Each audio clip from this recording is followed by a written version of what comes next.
Missouri.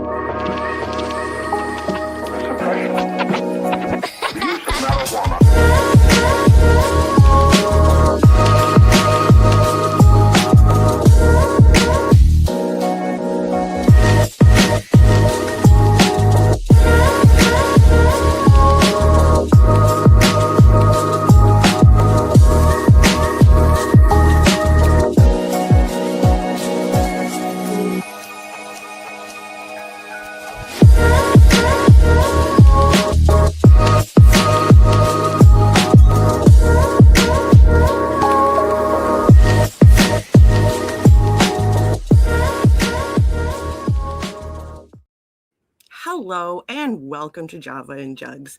It is the 22nd of December, and this time of year, whether you celebrate the holidays or not, we are constantly being asked to round up our change, donate $1, or give a little extra to charity. And a lot of people genuinely want to, even when their budget is tight for them, because when winter hits, the cold becomes dangerous. But today we're going to discuss an incident where apparently generosity crossed a line, as well as other hot goss, as Ryan likes to call it, and events. Welcome to Java and Jugs. Woohoo! Happy solstice, everyone. We're officially in winter here in the Northern Hemisphere and other seasons if you live elsewhere in the world. But who? Merry Chrysler, whatever it is that you celebrate or don't. Happy Honda Day. Yes.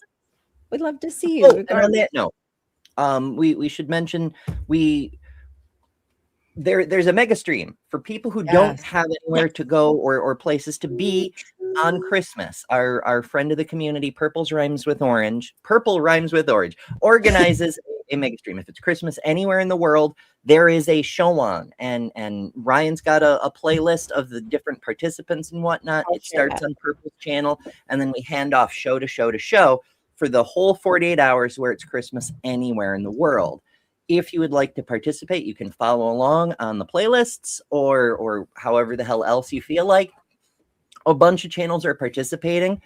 Daily Atheist Morning Show is participating at the normal time on Wednesday, the 24th.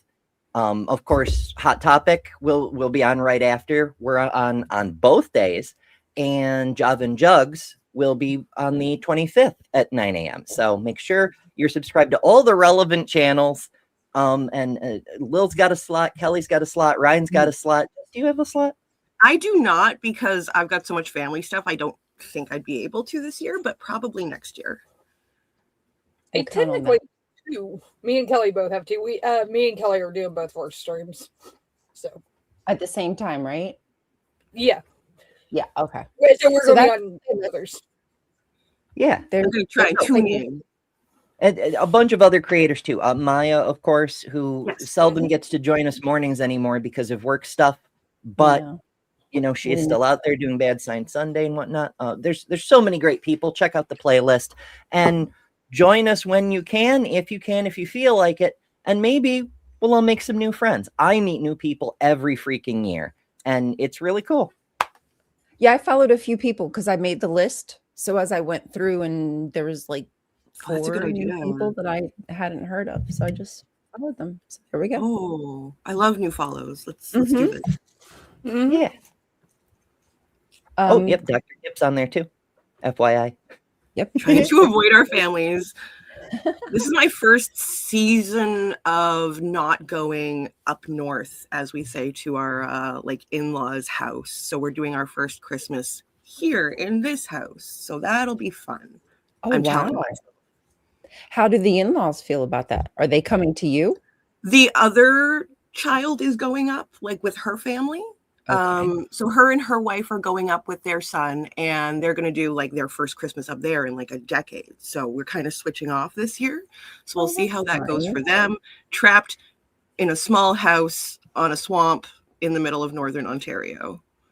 Oh, okay. Yeah. The swamp thing. So I don't have to do that this year. Oh boy. Is there ogres in that swamp? No, but my father-in-law did convince some Mennonites that there was gators. Gators. Nice. Sure. I mean, you can't prove there aren't. I mean, BT dubs. Unless you want to go in there. No evidence. Maybe there's a cryptid. We should ask Bree. We should. See, don't assume. We should not assume. You never know. Good morning, right. everybody who's here. Rise and shine. Bah humbug. Good to see you, John. Deviant Outcasts, Chemical Squirrel. We got some friendly faces in the chat. Yeah. And as Ember said, there is a train, if you will, a marathon for 48 hours. Did you say? Mm-hmm. Right? For 48 hours. And the playlist is there. So that way, if whatever time of the day you want to pop on in, you'll be able to through the playlist. Super easy. Yeah, people do like to sleep from time to time. So if you want to join at a certain point and you need to say like go eat something or maybe go to work. So some people do still have jobs over the holiday. You know, whatever the case may be, you can come back and find where the relay race is in real time. You can just click on where you are and rejoin if you want. And that's pretty neat. I feel you, Dr. Kip. I feel you. Yeah, hugs. I remember that time in my, not for me, but like my kids, like when they had to go through that, you know. Mm-hmm. Good morning. Good morning. You're practicing Festivin? Can't wait for the airing of Grievance and Feats of Strength. Yeah, I love my poll. That's all I'll say about that. The feats. That's a different website, though. Oh, yes. Mm-hmm. That certainly yes. is. So anyway, what were you saying, Amber, before I so rudely interrupted? Well, you know, it's the holiday spirit. And on the note of holiday spirits, that's today's main subject. So Jess, you brought us the story. Would you like to give an overview of what the hell happened? So I think her name is Femme and Fury. Her real name is Jessica. It's on her Amazon list anyway, so I'm not like doxing her or anything like that. But basically, she goes to this shop all the time. It's in her specific county in Missouri. And number one, they always charge her more for things in the store than they are priced at. And the one lady is apparently very upset with her. This is like before the video we're about to show.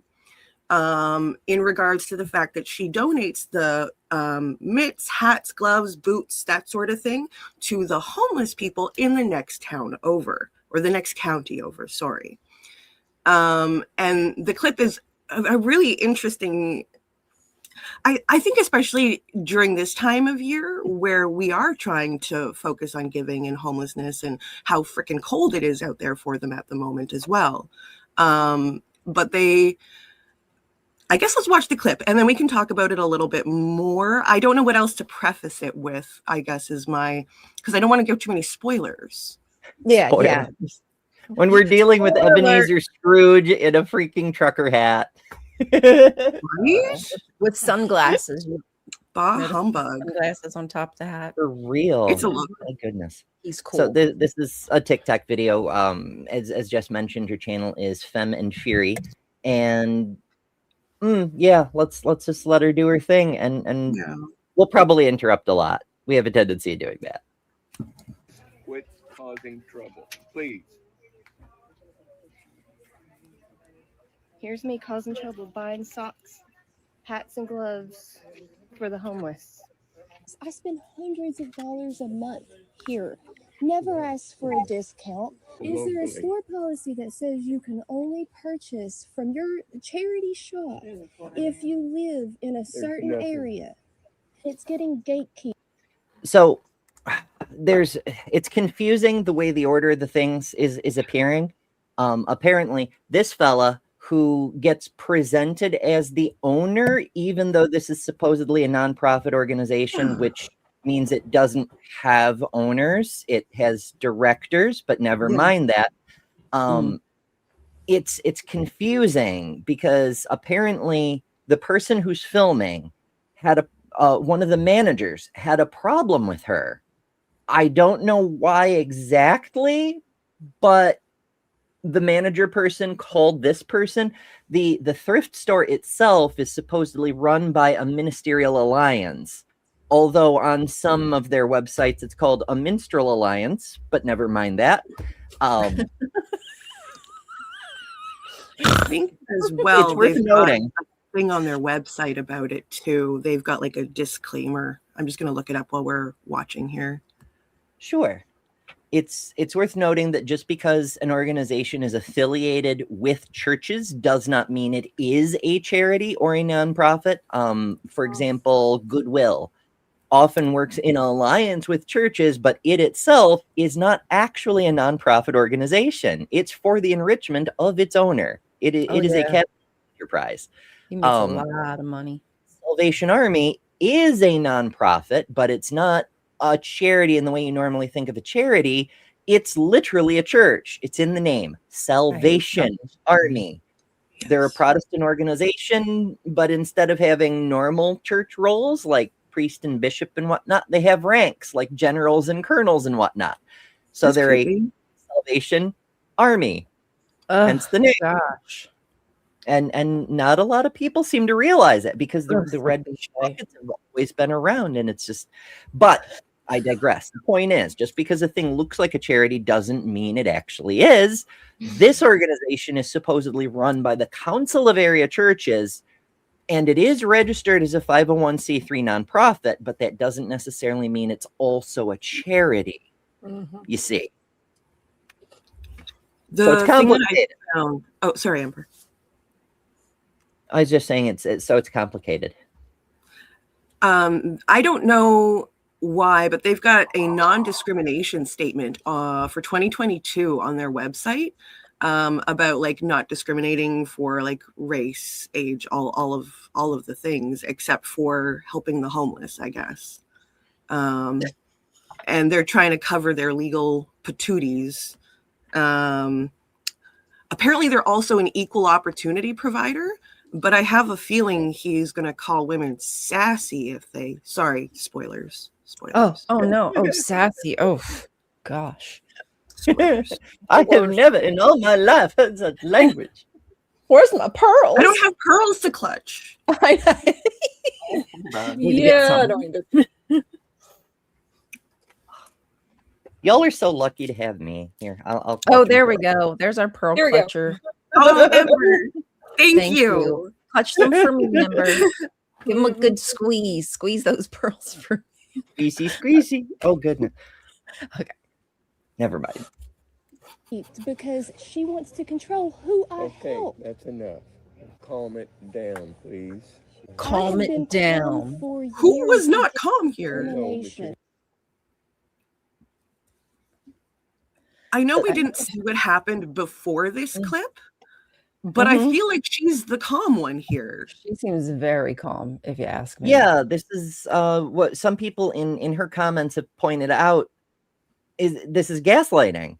It's like taking a person who is calm and telling her to calm down so that you can like misrepresent it as like, well, I had to tell you to calm down several times. You know, it's such a bullshit thing, but he's on film doing it. Like, we can see you, bestie. We know what you're doing. Bloody hell. Oh, he's a prominent member of the local religious community. I am shooketh. Would have never guessed it. Shocking. Never. And it's also worth noting, there is absolutely no reason that a religious organization or an alliance of religious organizations couldn't donate stuff directly to the homeless themselves. Yeah. This sort of brings up the vibes of that woman who was calling around for baby formula a few weeks ago. Like, they could just do this themselves because that's one of the things they're supposed to be doing. But never mind that. Getting louder and louder. That's Well, then let's go somewhere else. Can we go outside? Are you coming with us? It's not going to resolve anything, so I'm not going to be able to buy stuff in your store? I know. She's got a loud voice. She doesn't need to say. So they're very quiet, so we should read what it says up here. Yeah. The text says, context. This started today because the manager was in the background yelling, the back room yelling, about how it's not right that I buy stuff and distribute it outside their county. She could be heard throughout the whole store, and that this happens regularly. This is the first time I've tried to talk to the owner about it. So I guess it's her that's saying that this man is the owner instead of like the chief executive or whatever the fuck. Maybe the words are interchangeable. I know working with nonprofits around my area, there's it's frustrating as hell because there's so many people who are elected directors or seats on a board or whatever, and they start referring to themselves as owners of a nonprofit. And I'm like, you don't own it, bestie. You don't make any money off of it. You've been elected to cast votes in policy decisions. That's what you but capitalism is so pernicious. People just think of things as being owned all the time, and they can't break that paradigm. We're actually going to talk about that a little bit in Hot Topic after this, how language shapes thought, and that sort of thing's going to come up, how in a system where everything is property to be owned, everyone thinks in terms of ownership. Seriously. Calm your tits, I madam. will not calm my tits. They shall never be calm. Never. Meanwhile, the tits are like this. Put your tits at a lower volume, would you? Gosh, loud. Well, that's what chest undergarments are for, is to keep those wild beasties under control. Patriarchy, no. And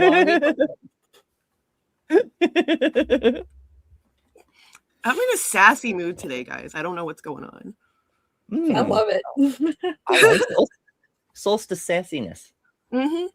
Damn it! I had freaking candy canes and things. It's all right. We have a Kelly now. Hello. Yes. A wild Kelly has appeared. Yes, That's right. Yes. Kelly is late. Kelly did not go to She's bed. in the too dark late. too. She looks cozy. Yeah, I know. I don't. Why be so dark in here sometimes? But when I want to sleep, it's always light. It's always too bright. Mm-hmm. That's all right. We can see you enough. It's all good. All right. When you call on to the wonderful Alexa, the light comes on. Let there be light. Yes. See, I keep telling y'all, divine powers. Sure, we use a light switch. We could wire it up to just use a clapper. Whatever it does. We can make there be light. You it's not just ourselves. You just told your age. Clap on. The clapper is still a thing. Oh, I did not. I don't want her to say My children know about it. In fact, they keep joking about how I need one because never mind. It's not important. Oh my gosh. I've considered getting one, but I'm worried that Kip sparking would trigger it. So I'm worried about my housemates being noisy. Oh, my goodness. I got so little sleep. To digress a bit. I was naughty. I stayed up late and watched all of Maya's show last night. And then when I tried to, I couldn't because my housemate he stayed up past 2 a.m. Playing a video game at like maximum volume. And the living room is directly above me. So like I could not turn my phone up loud enough to drown out the Legend of Jedi of Hogwarts or whatever the fuck he was playing. Does he not have headphones? No. None of them use headphones. It's infuriating. So I'm so tired, folks, but we're doing our best. Anyway, I digress. I just wanted to because I'm brain isn't operating in normal configuration. Not that it has in a while, but details. All right, let's resume our adventure. I've got a number of people who do that. Instead of you addressing the problem, you're addressing the person who brings up and says, hey, there is a problem. Next time you come in, get a hold of me. The text says his solution was for him to be a buffer between me and his manager as I shop. So he's basically just glommed onto her and he's going to sit on her while she shops. It's a great solution. Permission to shop from a man. Ooh. Yeah. You need his help, his protection, him as a buffer, because she's just so emotional and loud. Her tits are very loud. It's been known to happen. Tits on 10. So distracting to the other customers. Right? Why do I have to ask for special permission to shop I'm not at a counting. And that's the name of the shop is the Good Samaritan. Now you do have to look a bit because this one's in Lamar, Missouri. There are a lot of them, as you might imagine. This is a popular name for thrift shops run by Christians, even though they don't actually do the thing the name on the sign says. Mm-hmm. Yikes. I'm afraid to admit this to a certain extent, but I once bullied a charity into actually doing their job in my town, and I'm kind of proud of that. I would because be. they were a Christian I'm charity, proud of you too. and someone wrote a sign that said liars on their pantry boxes that they leave around town, and they didn't like that somebody had graffitied it, so they closed it down and said it was not going to open until further notice. And I said, according to your tax exempt status, you're not doing what you're supposed to be doing. They posted a whole thing online about how they were so hurt about this and blah, blah, blah. And I pointed out that it wasn't about their feelings. It was about helping the poor and homeless. And then they deleted all their comments and put it back up. Good. I feel like it's really important for people to look at charities, especially Christian ones, when you're like a secular activist, and kind of go through and look at the laws and learn a little bit of that legalese and stuff like that, and find out what they are supposed to be doing, what they are supposed to be providing to retain that charity status. Because a lot of the time they're not. The Good Samaritan, I think they're allowed to ban people from their shop if they want to. It's not a good look ethically, but I don't think it takes away their charity status. And much as I would like for them to face repercussions for this, I don't think they will, outside of a whole lot of bad reviews. What do you guys think? Right. There's something to be said for that. I mean, as you know, I work with a whole bunch of nonprofits. I run a couple of them. Sometimes you have to kick somebody out. Maybe there isn't even an ideological difference. There's just an incompatibility of personalities, and you cannot work together, and it causes a disruption. And so somebody's got to go, and that's unfortunate. But you need humans to run the things, and sometimes the humans aren't compatible, and that sucks. Like I consider leadership to be an ability to resolve conflicts like that. But no matter how good you are, you're never going to resolve all of them. There's going to be incompatibilities. And sometimes for the sake of the organization, for the mission, you have to separate someone out, and you try to do like the minimal amount of damage to the organization in the process. This may be one of those situations because, like you said, Jess, we don't see what happened before the recording started. What we see and what the owner should have been aware of is the optics of an old man claiming to be a Christian telling a woman who's trying to help the homeless to get the fuck out. Yep. And it's not great. Just doesn't look good. Doesn't look like you're there to do what you say. And Paddington said that it's because they're there to improve her community. Where does it say that? I mean, of course, as you said, the charity can kick anybody out they want, whatever. But they're selling shit. They are like how? Okay, I get like the possible, like if they were donating stuff, but they're not. They're selling shit to their community. They are after the damn money. Where's that money going? Show me where your money's going. They're making a lot, especially from this lady. So why the hell do they care where the product goes? They don't give a crap if someone comes in there and grabs it and takes it home and uses it themselves. No. And they're charging her more. Yeah, it's absurd. It's absolutely absurd. She made a follow-up post, and I was watching them this morning. She had like a couple of responses to things that I was trying to keep up with. And one of them was in regards to the fact that books are listed at 50 cents in this store.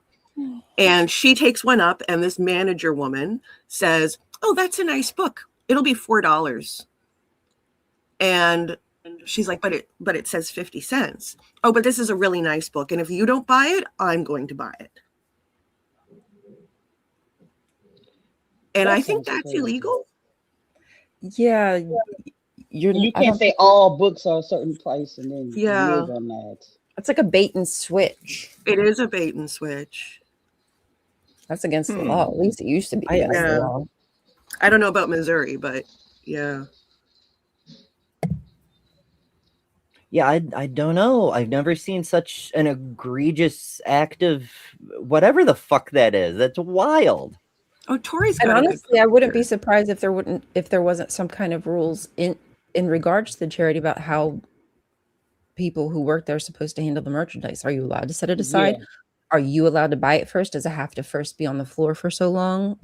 I mean, I would think that you'd want to have rules like that so the people in the shop weren't just getting all the good deals and good things to be greedy. But that makes me think of a few television shows, usually sitcoms. So it's technically comedy, but comedy often points at shit that's true within the culture. Yeah. Where people have had to help out at volunteer organizations, food kitchens kind of thing. And the characters make a big deal over, ooh, I dibs on the mushrooms or dibs on the raspberries or whatever the case, like they're all like grabbing things for themselves. And that's the reason they're there, is to basically steal food from the homeless so they can get the good things that are donated.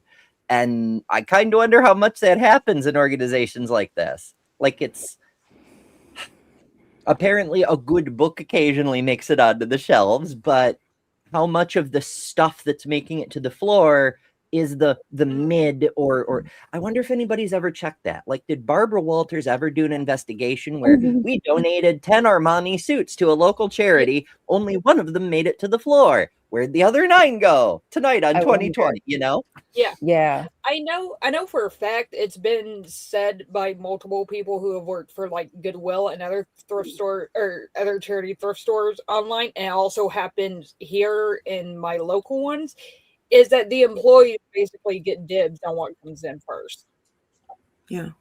Mm-hmm. Right. So yeah. I don't know what to say about that. I can second that from having to work at different charities and hold on one second. Uh-oh. We lost Kelly. We broke Kelly again. We did. So Oh, no. I can say that organizations, what these types of organizations are supposed to be doing, that they present themselves as doing, is selling items at low prices to help needy families get the items they need, and then using that money to support other things. Like the Good Samaritan here, for example, they also run a USDA approved food depot.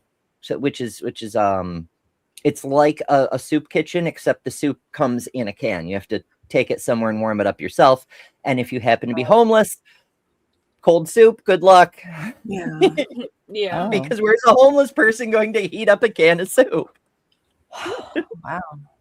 Like, no one thinks of this shit. But that's what they do, is they run a food depot, and theoretically the money from the shop is supporting the food depot, so that they have like truck drivers and warehouse workers and so forth. Yep. But like I said, it's about the money. It's about the money that they get. So why the hell do they care where their products are going? Control. No. They don't care. Yeah. Totally control. They don't like her for some reason. It probably has nothing to do with helping the local community. She probably don't get, that's just an excuse to hate on a woman who's doing more than she is. She updated and basically said the same thing. Like, she's, I don't know where I was going with this. I'm so sorry. You go ahead, Ryan. I'm a little upset about the situation, and I think that's kind of throwing me a little bit. Like, because I go thrifting so much. I love thrifting. Yeah. Yeah, thrifting. I mean, that's how I not survive, but that's how my family put clothes on our back, was thrifting all the time, or hand-me-downs if I was lucky. If I was lucky, Same. close it, honestly. But yeah, so it's just something I've always been comfortable.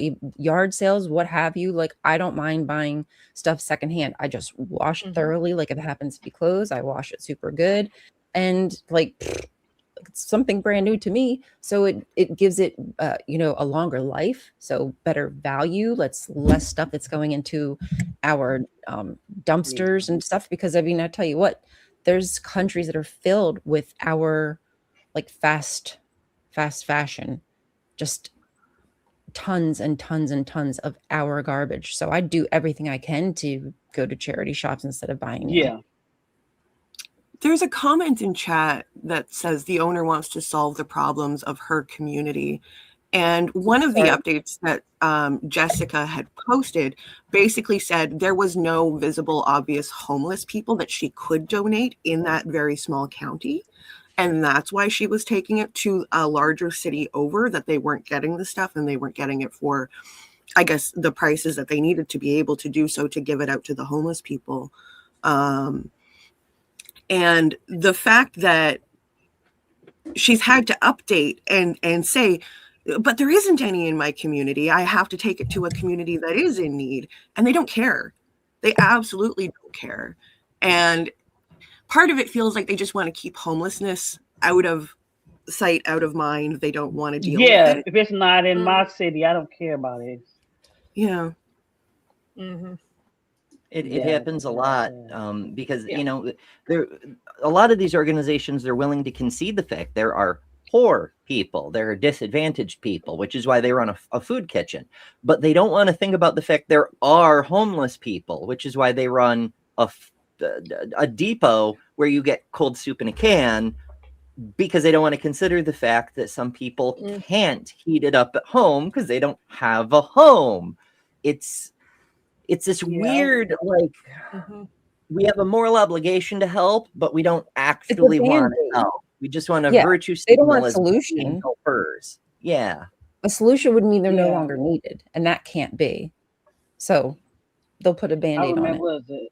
And it's tricky because they're not adapting to the real problems.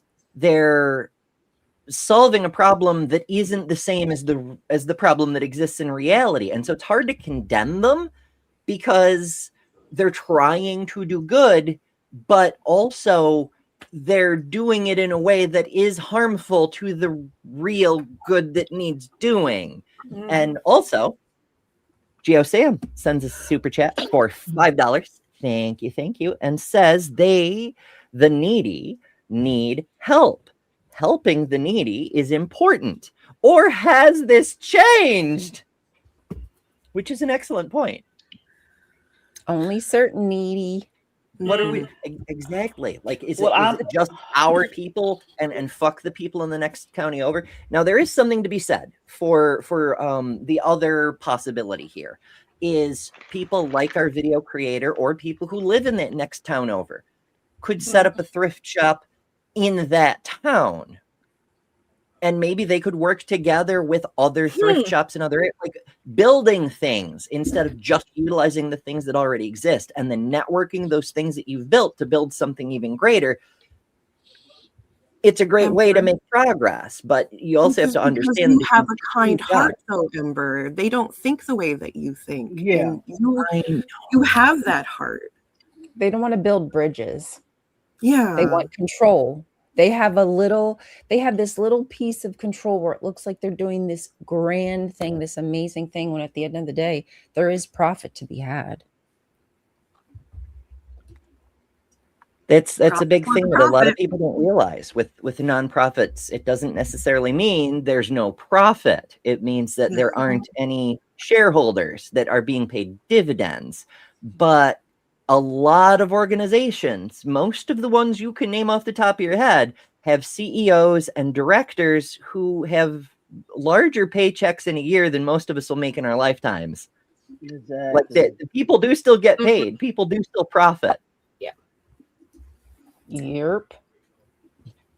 Now, I don't know if that's the case for this Good Samaritan organization. Like I said, it seems to be that the majority of their funds go to running that food depot. and paying staff to do jobs there, jobs that require full-time work, and that's absolutely legit.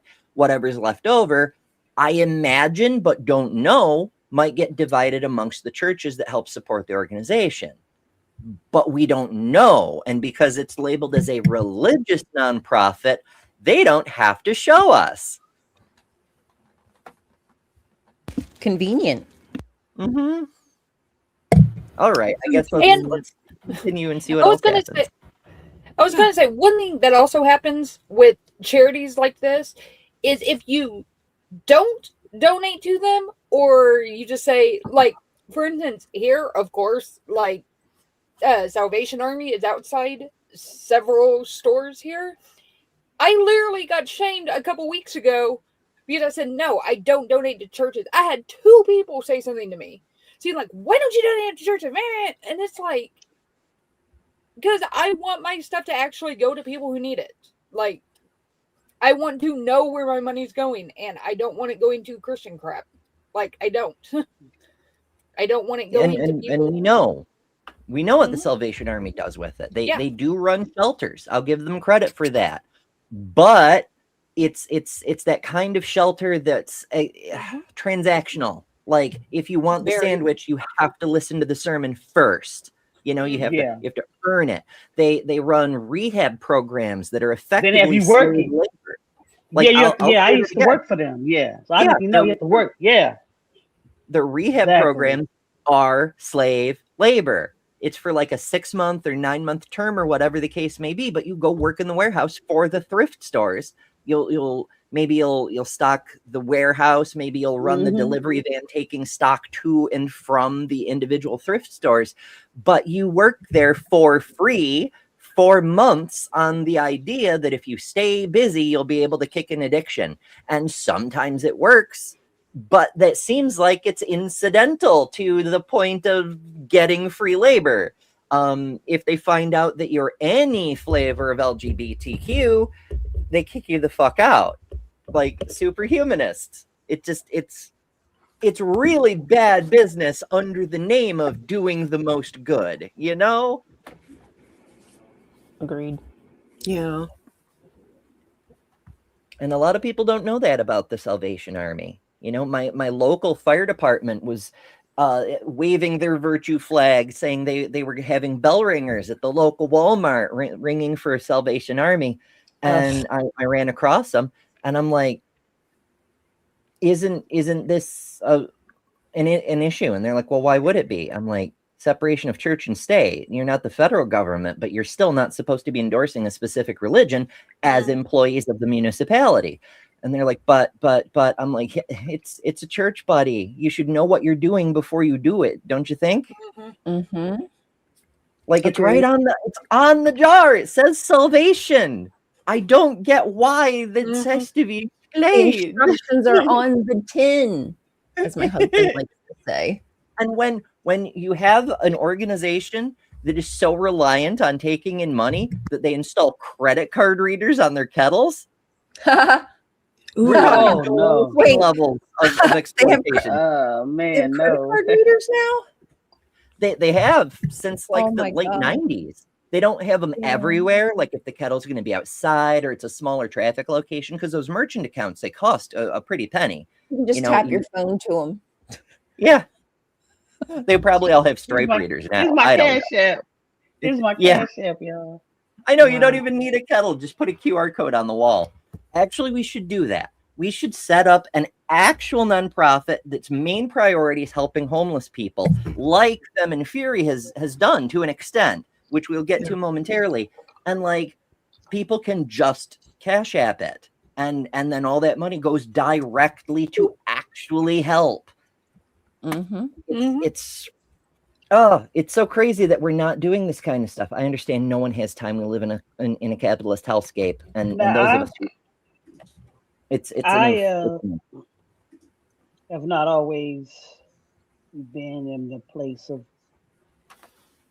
and of niceness and nice anyway, but I've had to go into shelters. I've had to go to soup kitchens and things like that when our kids were younger and things like that. And you can tell how the ones that really care about the community who does not. Agreed. You Yeah. know? Yeah, and some of the smaller ones cared more about you than the larger ones did. Mm-hmm. And it was The really ones that are sad. really community led, like people in the community, they usually are, you know, they really do want to help the people who live next door to them. Yeah. So I went to one, and the food, I mean, I'm like, how do you feed people this slop? And my kids and I were looking like crazy. Like, we couldn't even eat. So lucky we had like food stamps, and I would go and buy like, we had to eat like junk food because I couldn't cook. But I would eat that food, but then you couldn't move food in there.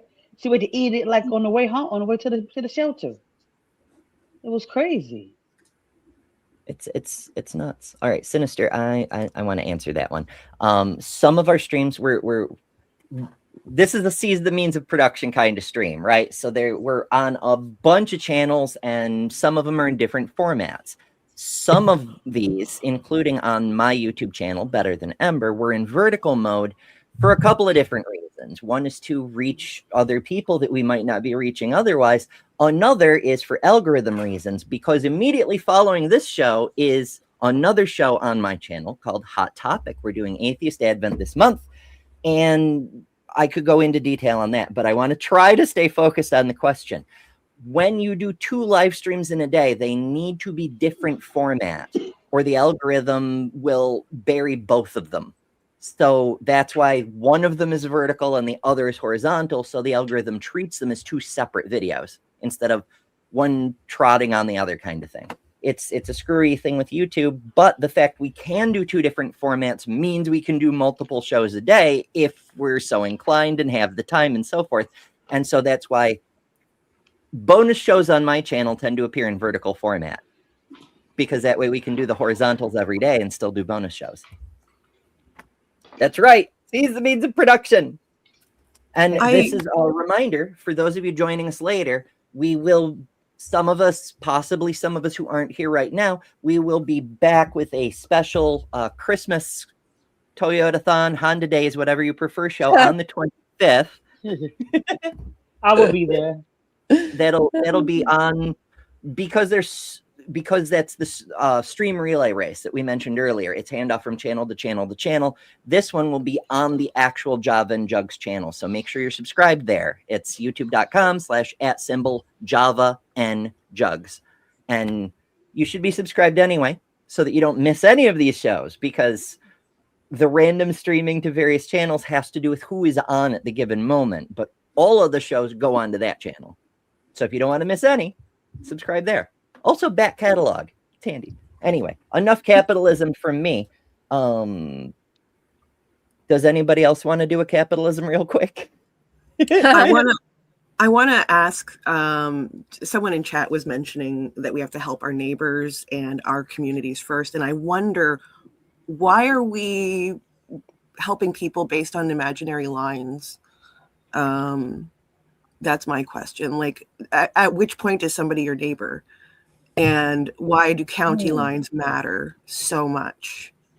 And I don't understand that. Because isn't that not what the Good Samaritan was? It was somebody who was his enemy that he helped. Mm-hmm. If you think about it. Isn't it so weird that our secular folks are way more Christian than the Christians? How dare you say that? Well, I mean, it's wild. You're right, though. Says, logical consequence. You guys will probably help your enemies. Yes, we've done that.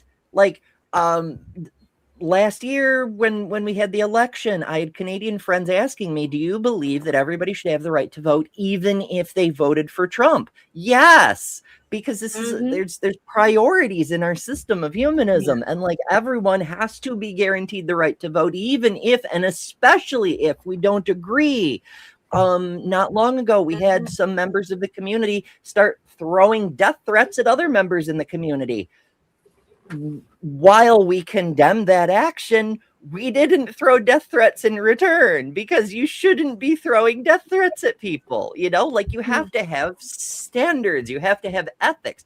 In fact, if you don't have a prioritized system of values, not just having the values in a fucking sack jumbled up, but prioritized, you know, human life, human rights, and then different levels of different expressions and freedoms and so forth, such that when there's a conflict between your right to swing your fist and my right to not have my nose hit, we can determine which one takes priority.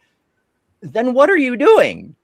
You know? And that's one of the harms of religion, is because you get put into the situation of being told what to think, what to value, what to do, you don't internalize the structure of a prioritized ethical system. You're just doing what you're told. And when there's a conflict you haven't already been programmed with a response to, you don't know how to find one. And all sins are the same in their system. Exactly. They're all equal. You know, you were making like, you know, you got to prioritize. Nope, it's just all sin. So it doesn't matter. You could R somebody or murk them. You know, as long as you apologize to God, it doesn't matter. They're all the same. It's really weird. Yeah. We have both individually and collectively as a whole society helped our enemies. We've sent medical aid to countries where terrorists came from. We've sent arms to countries to defend against the Russians that they later turned around on us when our troops came in to attack their homelands too. And, you know, honestly, that's kind of on us because we invaded their homeland. But yeah, it happens sometimes because that's what happens when you have values. Sometimes you do something against your own best interest because you have a higher priority value, something above your own best interest. You'd think a Christian would understand that. Maybe I'm silly, though. You're very silly. So silly. Silly and sassy. It's talking too loud. All right, play the video. You're talking too loud. Yes. Far be it from us to be loud. Charity store. I'm trying to get it calmed down. It says he goes to talk to the manager. I go to get. In case they try to say that I'm buying out their inventory. This is what I'm buying. Lady, if you're got trouble in here, please leave. What is causing trouble? Malcolm. And now she's not just he's not just following her around. He's saying, please leave. Like, get the fuck out. Oh my goodness. Back to me. Being sassy. She's being sassy. She's talking back to the man. To a man. How dare she? How uncouth. Oh, ruthless. Mind your mouth. Know your place. Amber, where's the pearls? I mean, where's the pearls? Speak softly. Yes. That's how you win a man over, is you speak softly and hope he sees your side. You tell him, you know, he's the greatest ever, and he saved so many lives with his wonderful works. But maybe we should. Oh, nope, too much, too far, too much. Nope. So I was looking at it. I don't know. I didn't watch the whole thing because I was late. Sorry about that. Is it a limit of how many things you can get? Because sometimes it's been a situation of that, where you get more than what you're supposed to get. Like limit 10, so everybody won't just hog up and get that one item. Exactly. I don't know. You know, you can only get 10 items. So a lot of times my mom would have like me and my brother, we'll go, so we can get like 30, you know, and just everybody about 10 of that item. I don't know. I'm trying to think. Because he just seemed like he's just an a-hole. He's just an a-hole. Yeah. Yeah.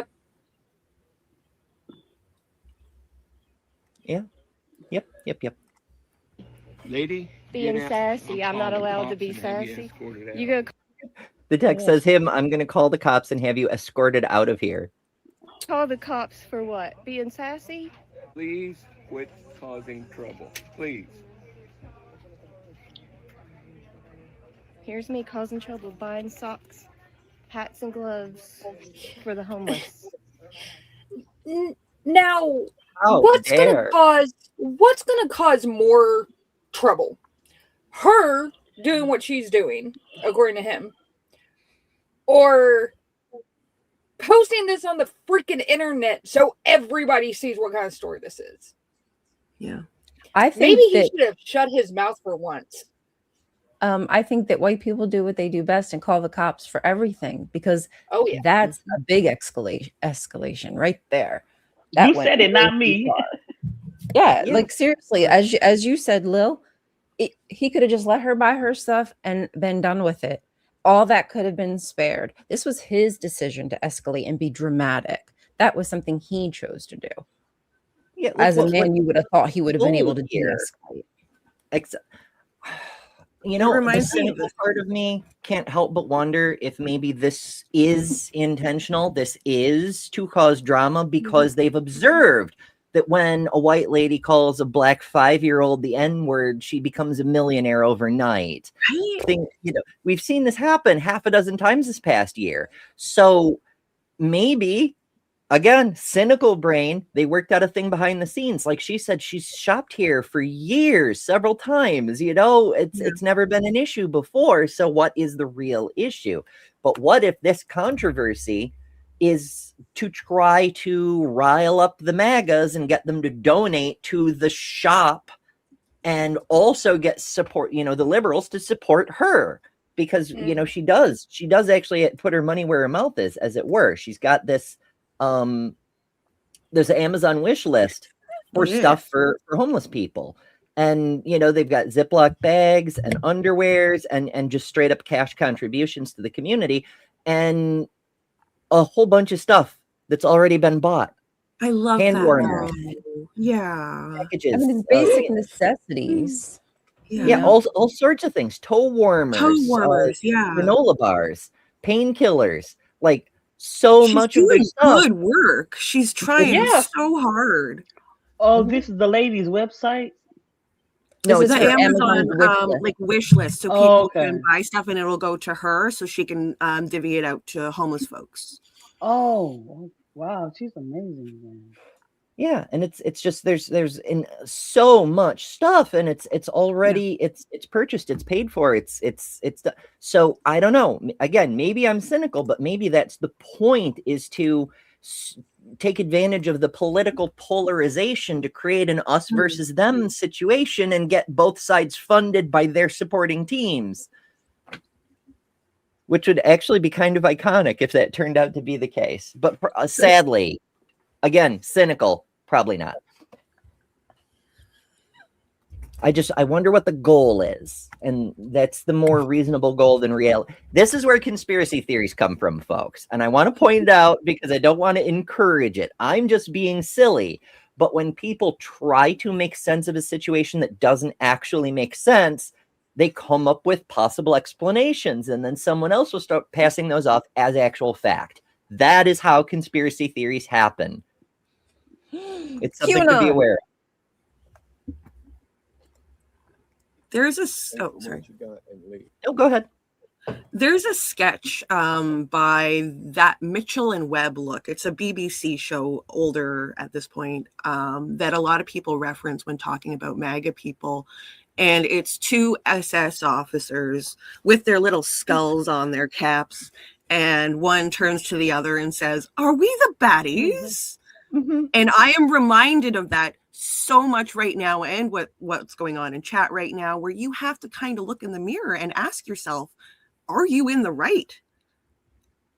And kind of assess your own mind and figure out why you believe the things that you believe. Is it based on your religion? Your religion says one thing. Are you cherry picking your Bible as to what you want it to say? I have such a hard time coming at this from the Christian perspective right now, having been an atheist for so long at this point, where she should build her own thrift shop. Why? Yeah. Why should she have to? She's too busy buying stuff for other people to save up the money to open a damn shop. Yeah. Why are you so spending more money there because they don't like what she's doing, so they're charging her more. I feel like she's not asking for handouts. Not for that. She's paying full price for things. And more, didn't they're upcharging her? Yeah, they're upcharging on certain things like books and stuff like that. Yeah. Yeah, so they're being unfair to her. They're targeting her intentionally. And I'm unsure why you feel so contrary to that, atheist. Approved Matthew. Why are you only taking this position because of our position? You really think this way? You really think that this never woman happened. I find that A incredible. proper pro-capitalist person should be like first come, first serve. If she buys all the socks, tough luck for everybody else. If she gives the homeless, that's where libertarianism comes in. If she wants to burn them, that's up to her. She can do that. If she gives them away, cool. It's recycling and they do some good. Like, there is zero reason for anybody anywhere close to the right wing to have any problem with what she's doing. This is privatization of social assistance. This is exactly what y'all are constantly asking for. And yet you condemn this woman who's doing it. Have you ever noticed that these people are like the biggest hypocrites on the face of the planet? No. No clue. It's almost like they're the opposite of what they project. Exactly. They put up a facade. Yeah, it is. There is that saying that from a conservative, from a person on the right, every accusation is a confession. Is the inverse true? Is every time they claim credit for something the same as disavowing that thing and or admitting the other side actually does that? I think we all know the answer to that. Okay, wow, what am I doing? Get out. What am I doing? Banned? Am I banned from these stores? You're banned from this store. Pay for doing what? For being argumentative and causing a problem and Can you trying to see me? record stuff in here. See, now that smells just like a litany of excuse. So he said you're banned for being argumentative, for causing a problem, and for trying to record stuff. If there were an actual problem with recording, that's a legitimate thing. Some businesses do, and they have the right to do that. But if that's the thing that is the problem, that she's TikToking inside their store, that should have been the first thing he said. The fact it's the third thing he said after being argumentative. So sassy. Like, what kind How dare you, woman? Go back. Bullshit is this? Go back and I'm gonna try and be extra sassy now, just for the hell of it, just to piss men off. That's the plan now. More than what you already are. Wow. I know. That's a lot. That's too much for me to handle. Ay. Brent says, I really hope they called the cops and actually trespassed her. Hold, please. That's not against the law. But can I ask one more question? Please leave. I'm done arguing with you. Please leave. Am I banned from the store permanently? Can I come back on Friday? No. So I'm banned permanently. You're banned permanently for trying what? to get out. Can you please. tell me why I'm banned from a store that I've been shopping in for 5 years?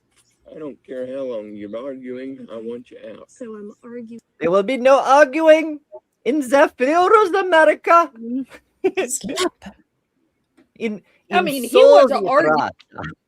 I'll go argue with him. But we do not ask questions. He looks like he's about to stroke out. So just saying. Yeah, I think we will make him stroke out. I don't know. I probably wouldn't even argue. I probably would have just left. And then I know even if I go a little further, I would have found a store that would have accepted me, and I would have helped them spend the money so I could help the homeless. And then I would have made sure that everybody in my friends and family would have wrote nice reviews on him. Oh, they've been flooded. Yeah. Oh, I bet. Mm-hmm. Yeah. I bet. He's underwater with that. Yeah. Yeah. So that's what I put a block on his. I wouldn't argue as much as him. They were getting flooded with people quoting the Bible at them. Yep. It's almost like he was projecting when he was saying that she was causing trouble because he just caused himself all the damn trouble. Exactly. Instead of talking to his employee and telling her to chill the F out, Yeah. he went and just started stuff with somebody who just wants to buy. Well, that's the authoritarian mindset. There's the never mind what my people may be doing wrong, how they're not behaving in a customer-facing, customer service kind of way. You're here in our thrift store. Effectively, you are a beggar. You're not giving us money to help our mission. We're letting you have valuable merchandise at a deep discount because you're so poor and worthless. And so you should be thankful. You should be licking our boots and asking for more. And don't you dare question. This is the problem with organizing charity operations around authoritarian organizations, because they're not there to help. They're not there to care. They're there to tell you how you ought to be living. The fact you're shopping here means you need our guidance more than our handouts. Yeah. Your point proven. I wonder what his position is in this store. Like, is he just a worker or something like that? Who the fuck knows? I mean, he's no way that presented as the he's- owner. So I guess that would Okay. be, if they are owner, actually okay. nonprofit, he would be like the chief director or CEO.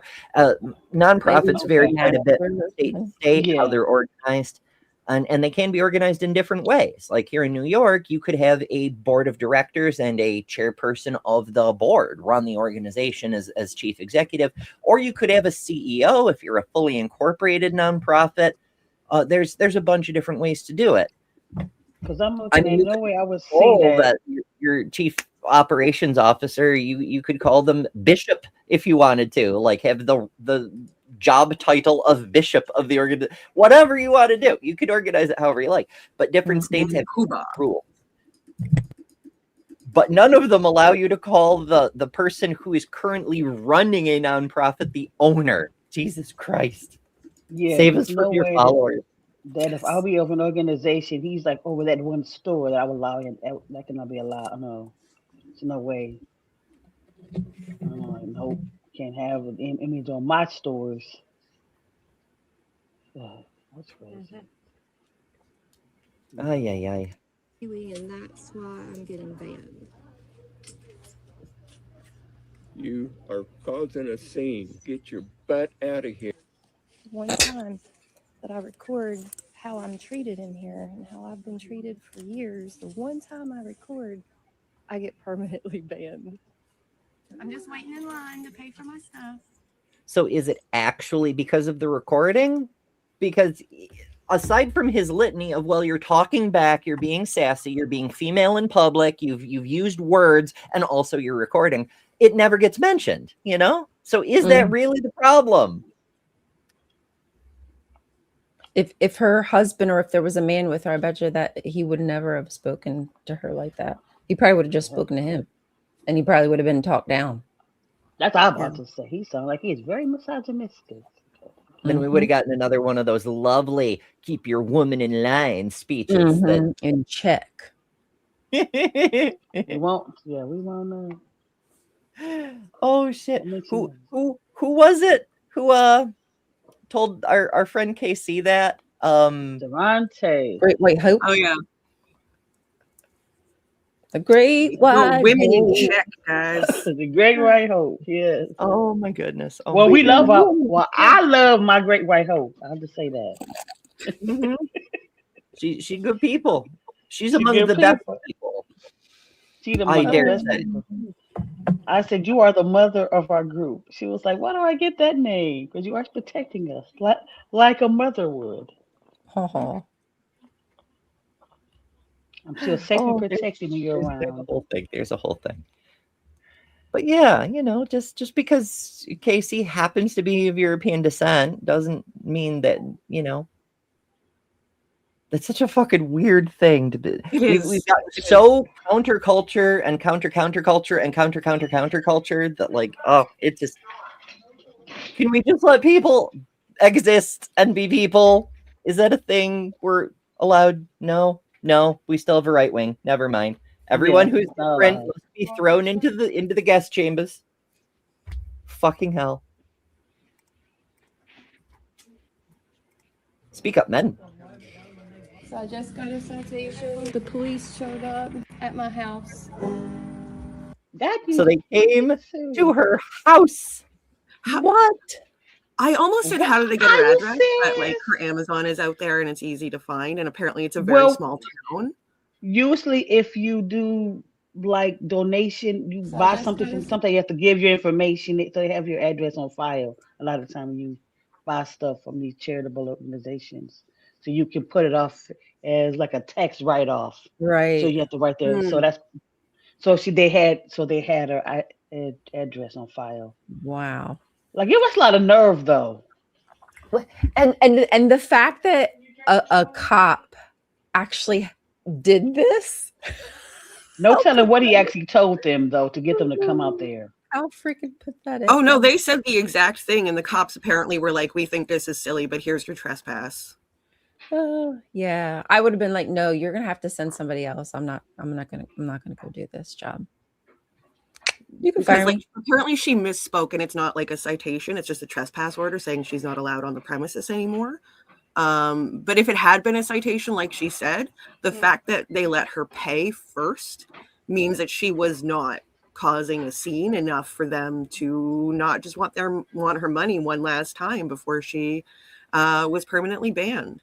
Yeah. If you're not a threat, what do you want to do about that? Like, the whole situation is mind-boggling to me, and the fact that people are arguing on behalf of her or on behalf of him. And what is a neighbor? Where are lines for neighbors? Is my neighbor just the person that lives next door to me? Is my neighbor my street, my block? Is my neighbor my country? What does neighbor mean in any context? That, because like it just seems like you're training your mind to think differently based on your religion and the people that you want to support in the given situation. And but I like have a I problem said with earlier, that's not what the Good Samaritan meant. Why am I echoing now? Exactly. That's not what the Good Samaritan, the three men the men got beat up, and it was the three people supposed to have been helped him, didn't help him, but it was the man supposed to have been from the enemy country that helped him. So there you have it. Yeah. I think anybody's supposed to be your neighbor, technically. Yeah. That's how I thought it was. If you Yeah. need some help, you need help. It doesn't matter.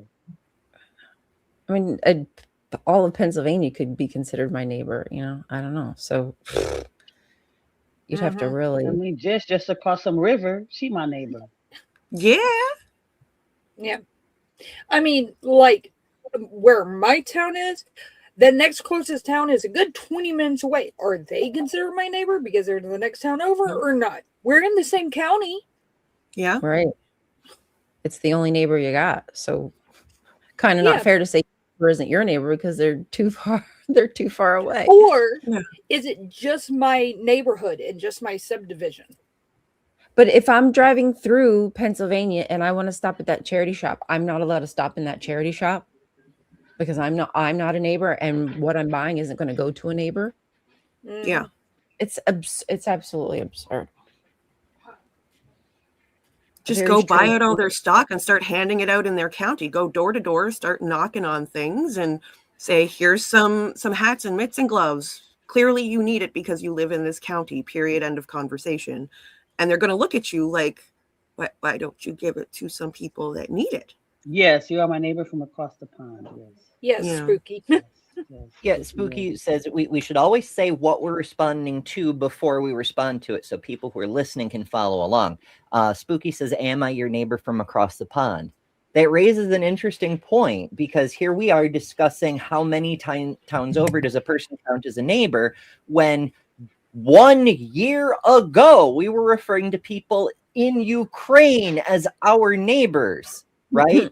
And this is the point of the MAGA movement. This is the whole nationalist movement, is to like make everything so local, to narrow down your world so much, to overwhelm you with so much stress that you can't see beyond the bounds of your own home, that it effectively terminates globalized civilization. It removes globalism from being on the table because you can't even think at the level of your entire nation. You're fighting for your own fucking survival. Yeah. It's unreal. I think they want to, they stretch that bubble. They stretch that force field to whoever fits into whatever, the category that they need, the boxes that they want to tick. Otherwise, you're just going to be a them. And we don't fit in that bubble. So we're not a neighbor. Oh, y'all are not my neighbors. Won't we you be need more mine? Mr. Rogers. Jinx. Yeah, that's not what. That's not what. Neighbor. That's not what However that goes. Mr. Rogers said. Can I pull this down? We're not using it, right? Yeah. Okay. Yeah, I think I just paused it on that last frame because I wanted to like look up what the hell that kind of form was. That's a police notice of trespass in the state of Missouri. The reason those exist is because they have two categories of trespass. Second degree trespass is when you go somewhere you're not supposed to go, and that can be punishable by a fine, but not always. But if you're warned, like with posted signs or purple painted fence posts or a secure building, or someone tells you get off this property and don't come back, however you're warned, if you cross into that property again, now it becomes first degree trespass, which is usually a misdemeanor, but under certain circumstances could be a Class E felony. And that's a horse of a different color. So the reason the police are running around handing out these notices is so that the police have a record that you were notified, even though there's a video showing the owner already notified her, meaning that a case could be made for first degree trespass if she shows up there again anyway.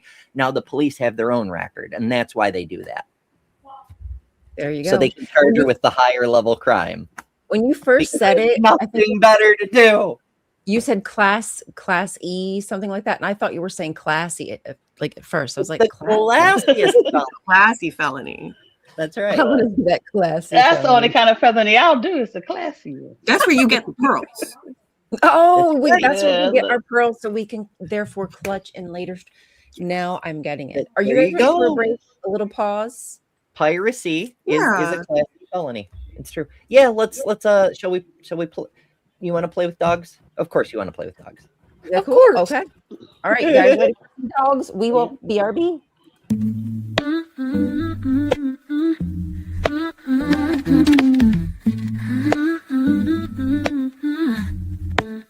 Sometimes I chill or hang out at the bar, but I never stay long or go very far. You could say I am lame or that I am fickle, but I'd rather be at home playing with my pickle. That's my dog, she's a big deal. That's my dog, let's keep it real. Don't take offense if I don't answer the phone. Instead I'm loving on my girl and giving her a bone. People call me a dud, like a busted missile, but I'd rather be in my bed, petting my pickle. That's my doggy, she's a big deal. That's my dog, let's keep it real. That's my dog, she's a big deal. That's my dog, let's keep it real.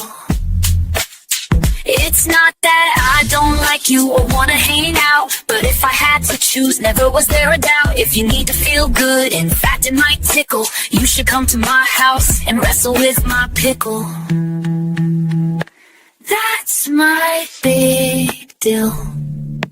That's my dog, let's keep it real.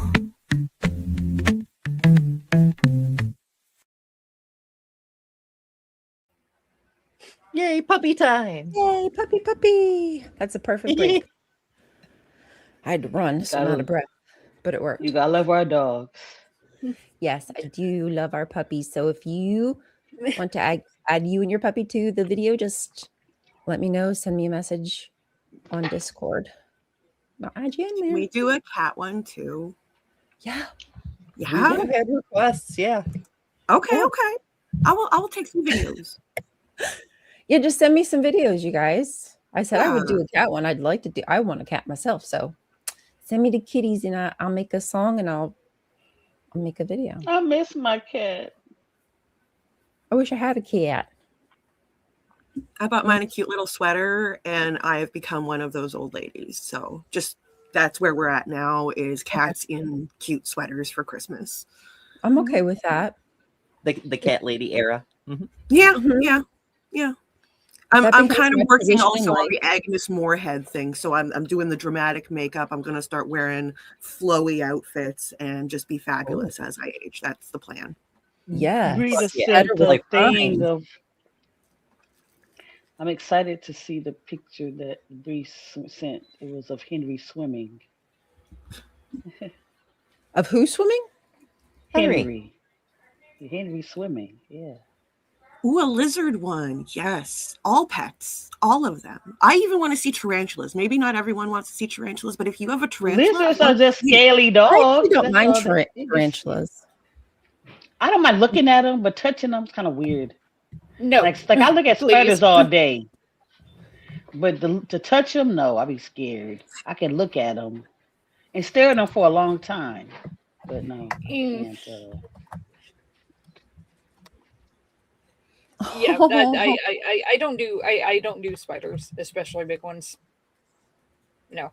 I want to make fan, jumping but- spiders have become very popular, and they've got little jumping spider enclosures, and I That want to probably make would- miniature scenes inside so that the jumping spiders can read magical textbooks for some reason. Is that because of Lucas, the little meme jumping spider who's so damn cute on so many?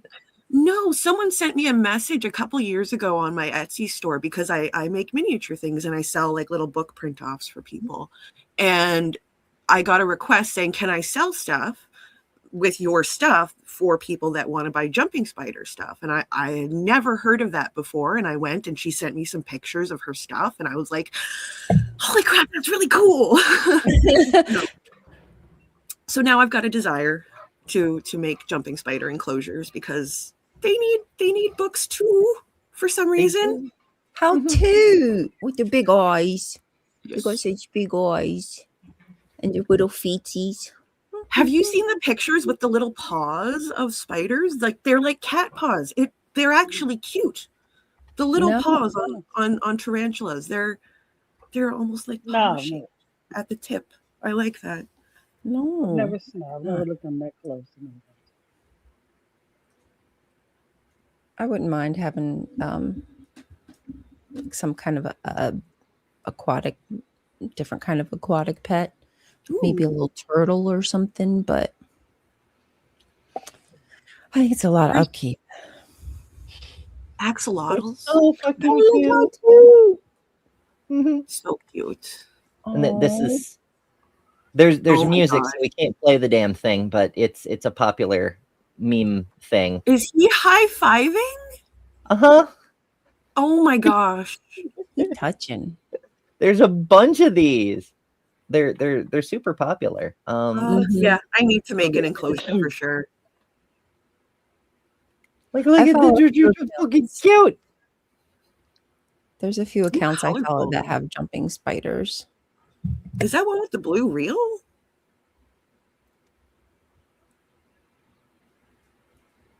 Eee.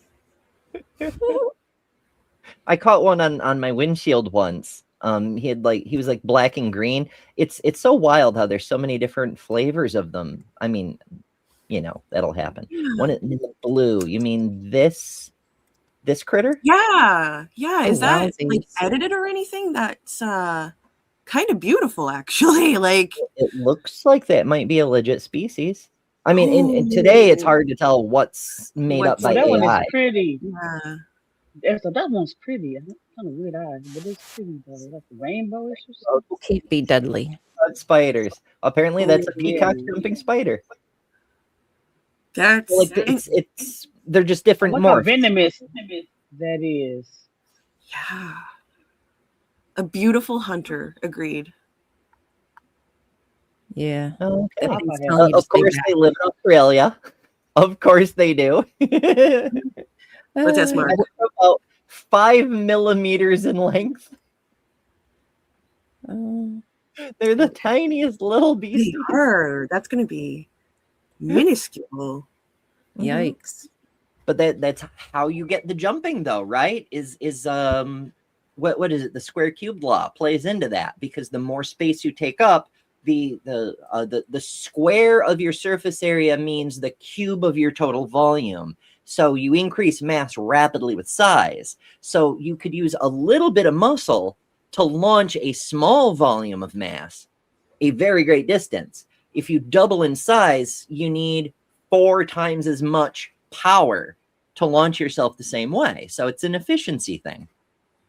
Teensy. That is amazing and went so far over my head, but I love you for it. Smaller, better for the Right. spider. Right. I cannot jump. Not at all. I'm a terrible jumper. Same. I can kind of run. I have too much going on the front of my body for jumping. I have too much going on over the entirety of my body for much jumping. No, like I'd put an eye out. Like it wouldn't be fun. Ouch. Black eye. Wear the eye patches first. Oh my goodness. But again, y'all are gods and you don't realize it. You can jump higher than freaking mountains if you just know how, because mountains don't jump. Fair. Mm-hmm. Wow. Hadn't thought about that. Stand next to a mountain, Guinness Book of World Records versus mountain jumping. Hey, it had to be done. Somebody had to prove it. Prove the point. Also, I can jump higher than Yahweh. I think there's something to be said about that. Yeah, but being real, this goes back to one of Augustine's arguments. Is this, or no, it was Aquinas who was like, well, if we imagine the largest possible ice cream, no, wait, I mean the maximally greatest possible being, what would make it greater is if it actually existed. So therefore, the fact that God happens to be like we would imagine a God if we were to imagine one up is just proof that it's real, because that makes it even great. It's such a stupid fucking argument, but that's what it goes to, is like, if it takes a mortal to imagine you into being as a god, then the mortal is greater than the god. It is the creator of the god. Makes sense to me.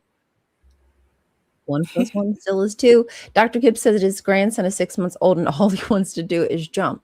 Can't sit up on his own yet, but jumping, get the F out of the way. Oh my goodness. Coming right at you. Yeah, you're gonna have to watch out on the furniture. Last Christmas, my grandson's almost 4. Last Christmas, we got him one of those little mini trampolines. He literally wore a hole in it because he jumped on it so much in 1 year. Wow. Well, got good use out of it, I guess. Yeah. Yeah. My youngest son jumped and flipped so much when he was inside me that he caused a knot in his umbilical cord. Oh my gosh, that's so scary. Yeah, we didn't even know it until after he was born. There was a knot in there. So luckily, my water broke roughly like it did. Goodness gracious, you got really lucky. It didn't cause any problems. Yeah. Wowsies. I was like, what the hell? I mean, just kept jumping. It's a whole thing. It's a whole thing. And the doctor was like, when you look at this boy moved so much that he has a knot in the umbilical cord. That is the amazing thing. What Kip just said is the amazing thing about being a grandparent. You can play with them and get them all riled up and then hand them back to their parents. Yes, isn't it beautiful? Sure. And if the parent disciplines them, don't you talk to my grandbaby like that? Feed them candy. Oh, I do all the grandmother stuff. He absolutely adores me. That's what you're supposed to do. You buy them drum sets and stuff. Yep. All the stuff. I'm still waiting for my kids to get around to giving me some grandkids so I can, you know, be a bad influence. All the Yes, you can chocolates. spoil them. Who's your favorite child, Ma? I'll be like my grandkids' names. No, Ma, the kids you gave birth to. I'm like, I don't like y'all, so I don't even think of y'all. So now Oh, I say goodness. sugar all the time. I'll be like, y'all ugly. I only like sugar. And they be I like, yeah, I constantly get asked by just about everyone I know which of my dogs is my favorite because I have 3 of them. I don't have a favorite. Like I can't. They're all so different. I like Kip gets featured the most, but that's just because she's the loudest. Mm-hmm. Same with my kids. They're all independent. They have similarities, but so many differences, and I love them for all of it. Yeah, why are so people y'all like gonna that? Like, I think most people understand. Well, okay, most people say they understand that you're not supposed to. You love your kids differently, but not more than another, right? But I think a lot of people think that you do actually love one of your children more. You're just not supposed to let any of them know that. because It's sadly so sometimes I that's so mean, true freaking though. stupid. But I think I people mean, understand that in the ideal, you don't love one of your Mhm. children more than the others. Why would you love one of your pets more than the others? Why would you love one of your partners more than the others? It just, I mean, sometimes there's a natural ebb and flow to that sort of thing, but like, why would you assume that is the state of affairs? There must be one primary that you love above all things. This kind of goes into the language shaping thought thing. Is we have this patriarchal system where there's one primary head, It goes back to and the Bible. yeah, Well, because everything some seems to be shaped by that paradigm, and it's because wild some because none of it applies to anything in reality. because sadly some people live in where with the narcissist parent where they have the golden child and the abandoned child and then the scapegoat child. So that happens a lot Mm-hmm. of time in yeah. families where it I might mean, not be in the family you was raised, but you I mean, know, there's one of my sons that I'm closer to, but that's just mainly because we're more alike. But I'd do anything for either one of them. So it's just kind of Yeah, I think it it's depends. just the wording too. It's Mhm. just different. Relationships are different. I might have like a couple best friends, and each of them I lean on or they lean on me for different reasons. It doesn't mean that I don't love them the same. It's just different. I mean, I think that we're capable of complex emotions, and I really hate when they try to water us down to like some black and white bullshit. Oh, yeah. Again, everything is like simplistic to the point of absurdity, and it doesn't Yeah. make any damn sense. But the point is to control you and keep you from asking questions, not for it to make sense. Like There it we is. see, you mentioned relationships, and that makes me think of another. Like, so much of our culture is based on either prioritizing the other person, what can I offer to them, how am I valuable to them, or being selfish and saying what good are they to me. Like, if they don't have enough followers, why would I have them on my channel? Because I'm not going to get any additional clout for it. Or if they can't put me in contact with other people who can expand my network or get me ad sponsorships or whatever the goal is, if they're not useful to that, then what good are they to me? So it goes either direction. Those are both valid interpretations under capitalism, under the prevailing cultural narrative, but those aren't actually healthy ways to think, either of them. We should properly be thinking in terms of the relationship itself. What can we do together that we could not do on our own? It's Yeah. not what do I get? It's not am I valuable to you? It's what can we do? What is this for? Building Or am I something fucking better. crazy? I'm probably crazy. No, I mean it might sound idyllic, but I think that it's true. Together you should be able to accomplish more if one person is subservient or doing more for the other.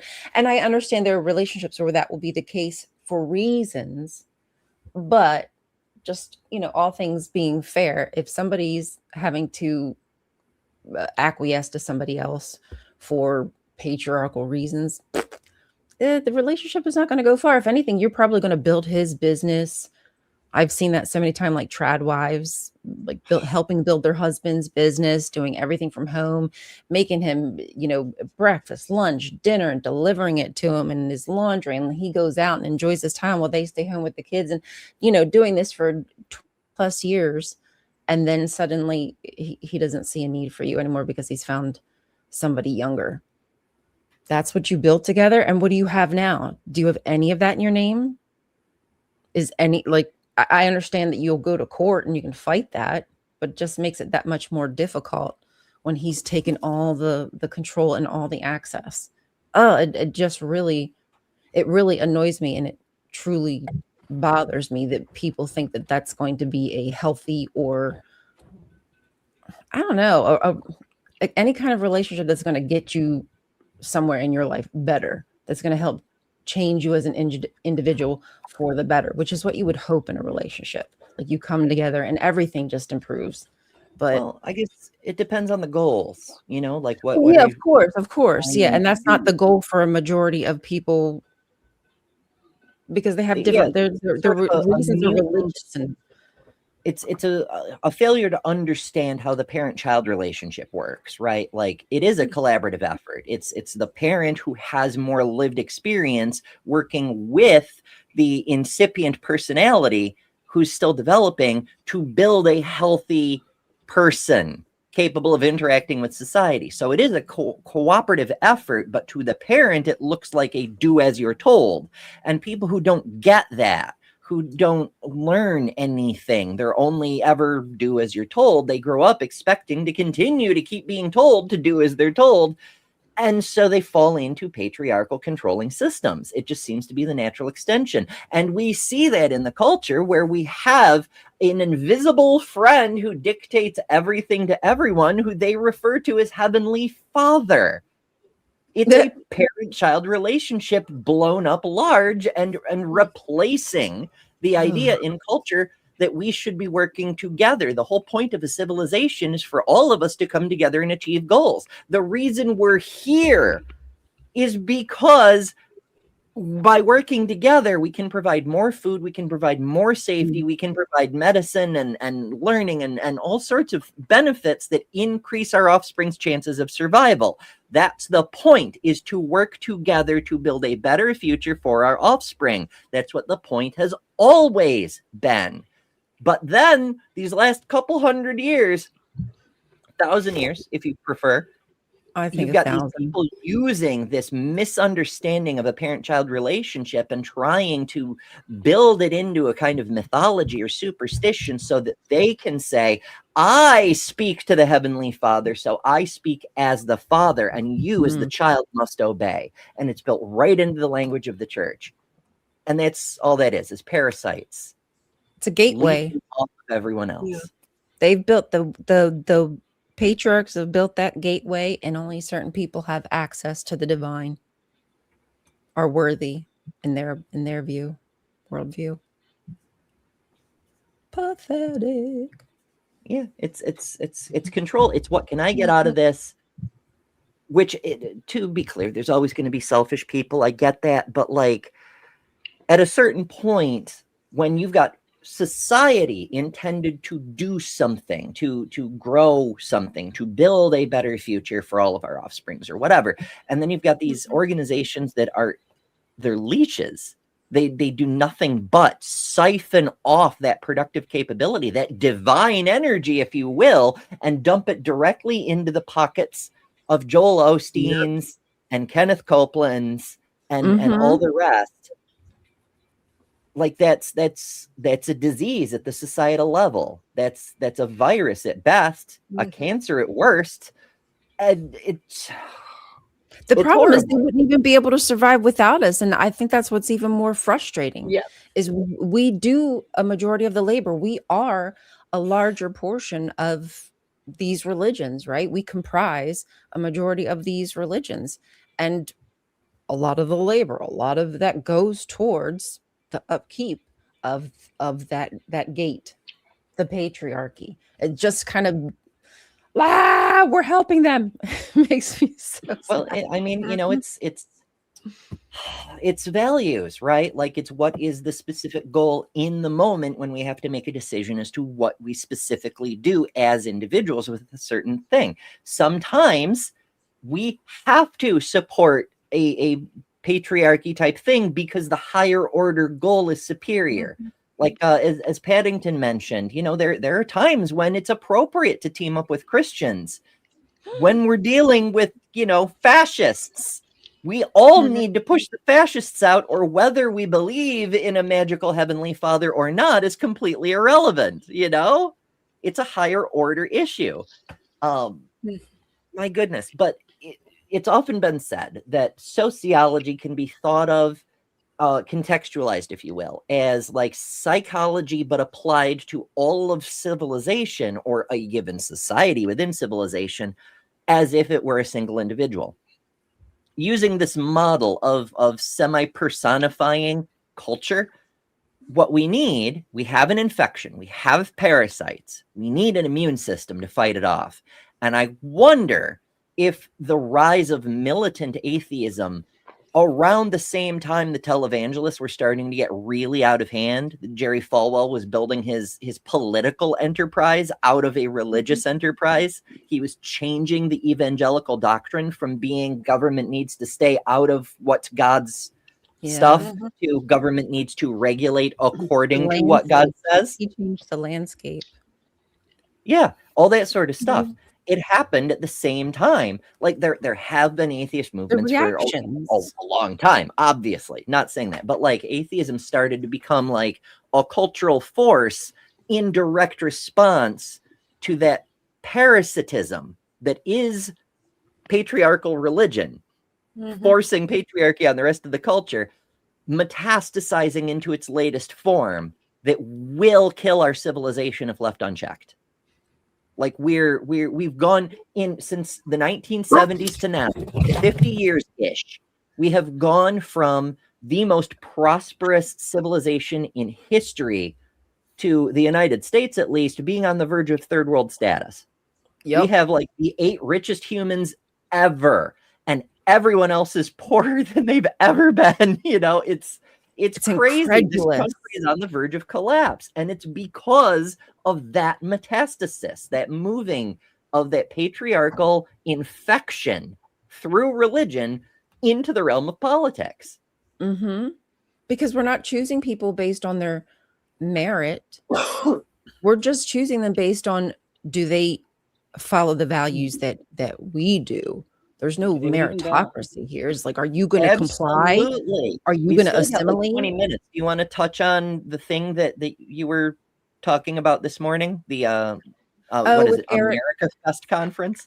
Oh yeah, so there was this America Fest, and I guess that Turning Point does this annually. I don't know how long they've been doing it, but they get all kinds of politicians and pundits and influencers, social media, music, whatever. They're getting all kinds of, let's say, aristocratic kind of people too, as well, rich folk, and they just coddle each other. Oh my God. Okay. So let me just share. We don't have to necessarily watch it, but I just want you to be able to see them stationed together on the platform. So they've been doing it for years. Yeah. Unfortunately, I haven't been paying attention to them that long until recently that this has been going on. Okay. Consider yourself lucky. There we go. So Nicki Minaj goes to this America Fest, and Erica Kirk interviews her. And within the first minute, we could even just watch the first minute if you wanted, but the first minute, Erica Kirk asks Nicki Minaj a question, and they go right into like dunking on trans kids. Just straight off the bat, this alleged Christian event. It's not even dunking, it's just saying things, you know? Right. No, yeah. I just mean they take an opportunity to F with kids. It was absolutely. She don't care about kids the way she has a child with a known pedophile. Yeah, her brother wasn't her brother? Her brother too, yeah. But Mhm. her baby daddy or husband, whatever the hell he is to her, Oh, that's he's a right. pedophile too. Yeah, she seems to protect pedos, So I guess. She sympathizes with them for whatever reason. But the entire interview was just, them like fondling each other and like, oh my God, I love you. And I know your heart and you're so good. And I understand you. And what we're doing is magical and it's amazing. Like, oh, like please, it made me sick to my stomach. But magical for their bank accounts, maybe. For their bank accounts. like, it was just frustrating the way that they would say how people are treating the GOP and they don't understand that they have families and they have hearts and they have homes and like what we're doing to them, and then go right back to treating trans kids or trans people as if they're not humans, like invalidating their humanity. Like, which is it, honey? Like, who are the ones with a heart and without a heart here? You're the one who's only here to for some kind of agenda. I don't know exactly what it is, but she was falling all over herself to compliment Trump. I mean, even on his looks, she called him dashing and handsome. I'm talking about Nicki Minaj, and I'm certain that Erica Kirk probably I know. I was like, are you kidding me? Who are you? Absolutely. Who are you? I mean, I've never been a fan of Nicki Minaj. I mean, whatever, like her music, I don't care. It's not about that. It's just the fact that she's using her popularity to pretend that Christians are going through some kind of genocide, when the fact of the matter is the reason that Nigeria and a majority of these countries are suffering is because, number one, we got rid of USAID right there. This amazing president that you love so much, he's directly killing people. And then we're in bed with the countries like the UAE and etc. that are funding a lot of these criminal groups, and Israel. It all ties back to the same players. And I guess she's just a front for them now. Both of them are just a front. The two women, two strong women who are now just given a step up to the patriarchy, to the misogyny. I love their conspiracy theories, but I do have to wonder, does she put any kind of sauce or drizzle on that boot before she just starts shoving it in her mouth? She was glazing them. I was just appalled at how much she was glazing Donald Trump. And the best part, she was also glazing freaking Vance. But she like misspoke for a hot second and she called Vance an assassinator. An assassin. No, I'm like, I freaking kid you not. She called him. And then she caught herself because she realized what she had done and what she had said. And she paused and she was just like, and then Erica was like, I know your heart and I know exactly what you meant. And I'm not upset at whatsoever. And but if that were somebody else, had that been you, Ember, it'd have been a problem. Ooh. You knew what you meant. You intentionally did that, right? But her, no, it's okay. Oh my God. I thought that was just the best. Well, that's the Christian grace, right? If you want to take it out of context. Using slips, we use like political determination. Are you on my team? Are you licking my boots? Then you shall be forgiven. But if not, well, there's a reason everyone I have Christmas nails, so I'm like, I know you have to be destroyed, my dear. Happy holidays. Not me against you, you against them. It was just right. Do you pay attention to the haters? No, I have no idea what the haters are doing. And then goes on to a tirade about the haters. Hold on. Me against them, me against enemies, me against friends. That's her entire thing. Mm-hmm. I do want to mention several of my friends are part of the LGBTQ community. Love Nikki. How? And this is sad, but this is before this came out. Like they were fanatic fans. So I'm looking like, were they thinking of her the same way? Since she's been saying this? I mean, she's been transphobic for a long time now. But a lot of them, I don't know, but they're some of her most biggest friends that I know. My personal circle of friends, they love her. See, I just can't put money in a pocket of people like that. Like, I'm Me okay neither. with like liking the art. I can totally get that, but I just wouldn't allow myself to put money into, if I could help it. I just wouldn't be able to do it. Yeah. I'd have to find another way around it or something. I just can't do it, Captain. Yeah. No, but it's all her collaborations, right? Like she did the concert with Jay-Z and Kanye. She did she worked with Rihanna, she worked with Kim Petras. Like it appeared to be that she had like the sign off of every possible creator in that space. That's what you do, I guess. You go around ticking those boxes. Well, look, I did a song with Kim Petras. I mean, I'm not a hater. I just believe in God. I love people. I love everybody. I just think that we should follow God's laws. That's all. But I love everyone. I have a big heart. Not me hating you, it's Sky Daddy. Yeah. You need to go to your room and wait for him to get home. I'm just his harbinger. I'm your messenger. Oof. Yeah, there was just a lot of coddling and like it just felt like, oh, like, click, click, like, just thumbs up. This is what we're doing next. Like, here's my next idea I'm dropping. This is what I plan to do. There was no real, I didn't feel like there was any kind of agenda that was discussed where like, okay, this is what's happening. This is where we plan on going, what we're going to do about it. It's just a lot of talk. It's just another opportunity to get money and likes. And game away in the first couple of minutes where she like, what was it? What was it that they said? Erica said something like, people don't think before they speak anymore. Hold on, I'll find it. She did say something like that. Interesting. And then later it happened. Why has speaking your mind become so controversial? And Nikki replies, because people are no longer using their minds. Like she just outright says it. That's the thing, is like there's no plan, there's no concept. The people there, they're cheering to buzzwords, not complete thoughts. And you can hear it in the presentation. Yes, it felt like a lot of buzzwords. Like these are the shepherds. I felt like these are the mouthpiece, the shepherds welcoming the sheep, the people who don't know better into this evil flock, basically doing the work of the bad guy.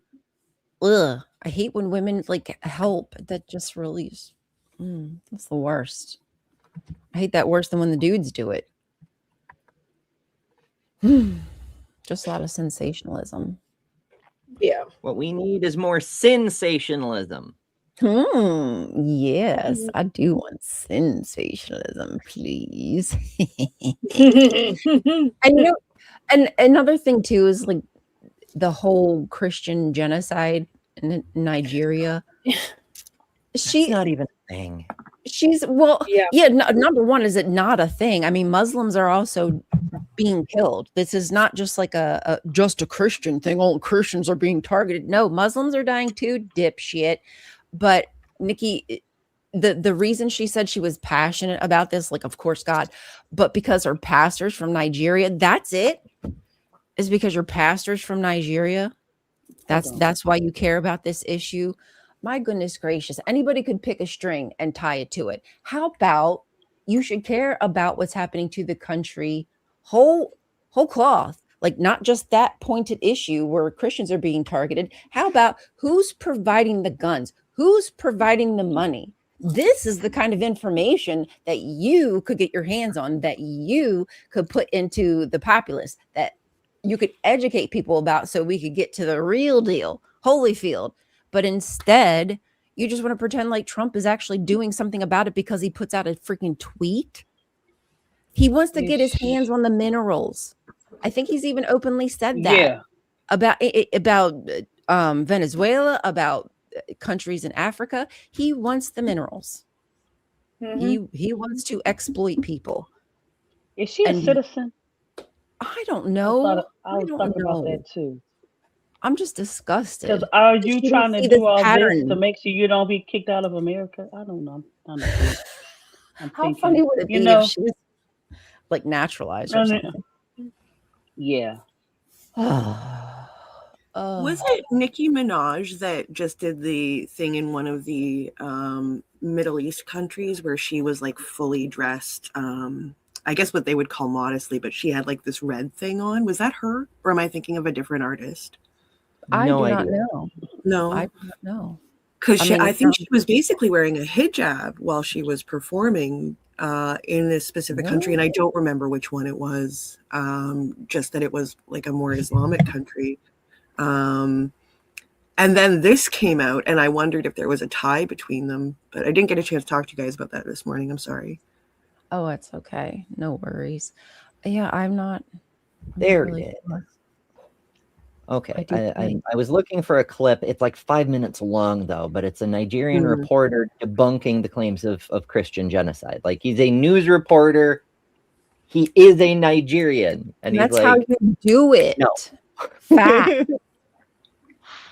That's not what's happening. The U.S. government, who doesn't even have any fucking sources anymore, they just why do they need informational contacts? Why do they need diplomatic relationships when they can just make shit up and people will believe them?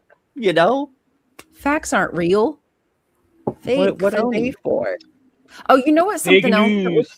that I was like taken aback to, something that Nikki said, is she started going down the path of I'm tired of this rhetoric or this narrative that all kids aren't beautiful and that some kids are being made to feel like they should be embarrassed for blonde hair and blue eyes or like, no, none of us, not any of us would ever want a child to feel bad about themselves, unlike you who treat trans children as though they're a butt of a joke.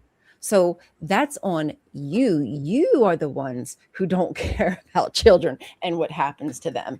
Like, oh my gosh. Like I understand that this can be spun so easily. Like, I see how they're spinning it. But when you think about it logically, none of us want any child to ever feel bad or different or ugly.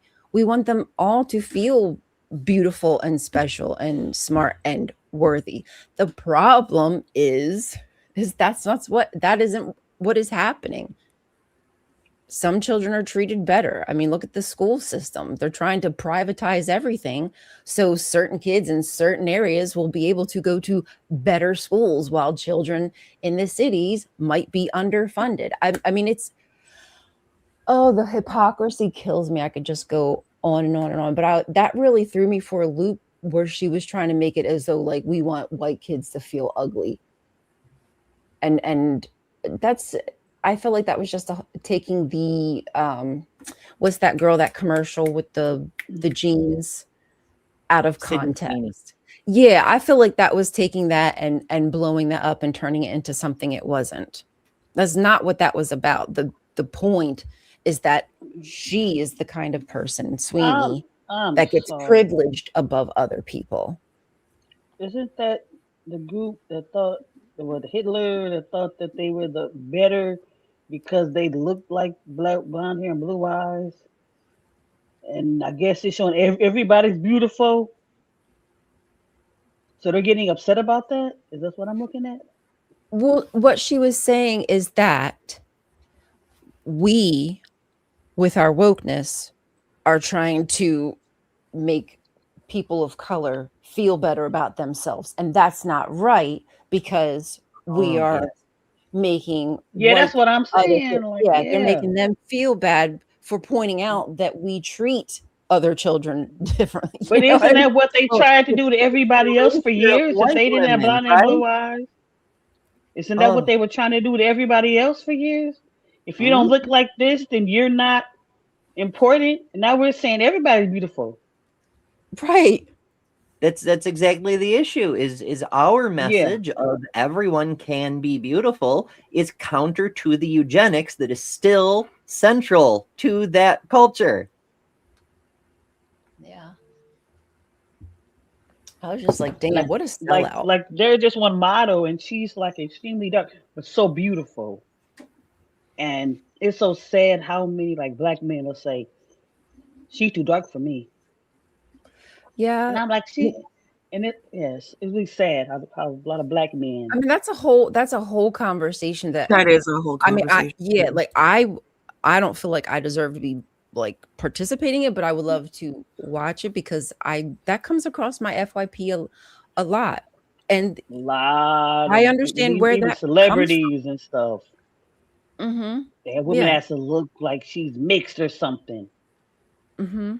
Yeah, that's a whole different conversation. I just was shocked to see Nicki Minaj up there just co-signing the patriarchy, just signing right on that dick, just like, yup, balls and all, let me gobble hanging with the devil down.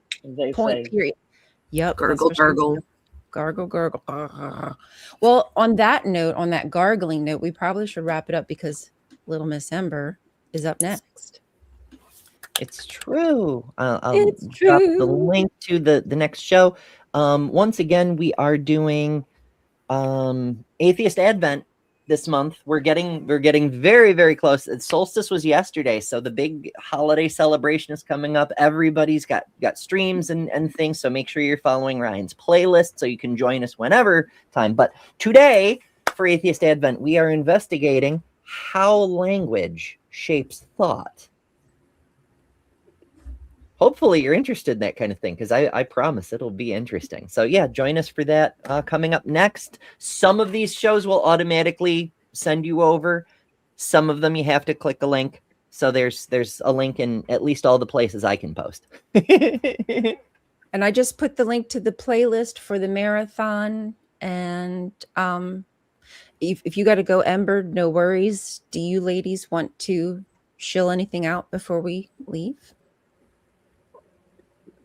Okay, I made a really cool video about a tree that you guys need to check out on my channel, and I'm really proud of it. Not a tree. Learning about lepidodendrons.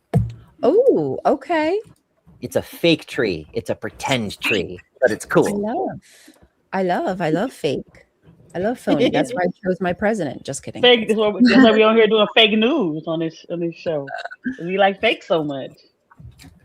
Exactly. A couple things. Purple stream. The 24-hour stream, we all have shows on there. Me and Kelly will be on at 2 a.m. Central Time. Both the 25th and the 26th. On Sunday, I have a birthday live stream for me coming up, probably sometime in the early afternoon, and I will also be on Bad Science Sunday. Ooh, exciting! Lucky you. It was a lot of fun. If y'all aren't subscribed to Maya, that is Bad Maya right there, Bad Science Sunday. We love Maya. Sunday, yeah, we love Maya. She sometimes she's able to join us on Java and Jugs, but she has been busy with work recently and not able to. But she's still our sister. Absolutely, our sister though. Always welcome. We're always holding a space open for her right between my legs. Just kidding. Okay, guys, we probably should. Anybody else? The Christmas Eve, 6 p.m. I will have an interview with Damien Marie at Hope. Ooh. And I hate that because it's the same time as Ben stream. I don't know how I'm going to do that, but I planned it way before in advance before I knew about all this stuff. But yeah, that's what I have besides with me and Lil doing our thing. And it's other I'm seeing if I can grab it really quick. Possibly. If we have a second, can I show off something really cool? You do have a second. Go ahead. Okay, I got the link for you. I think that's the right link. Oh, that's cool. This is the Homo naledi skull that I'm going to be staining and painting this week on Reasonably Crafty. I'm going to chat with Lil. And we're going to talk about Cave of Bones and why Lee Berger is irresponsible. Ooh. Mm-hmm. I love that. Yeah. So we're going to do that this week. I'm not sure which day yet, but keep following and Lil and I will work it out. Love it. All right, folks. Thanks for joining us. It was great to see you. We will see you again tomorrow on the Daily Atheist Morning Show with me and Chris. And of course, please stay tuned for Better Than Ember up next. And also later this week, the 48-hour train stream marathon, Christmas marathon. You are not alone. You have friends. So we'll see you then. Love you guys. Bye. Bye. Bye.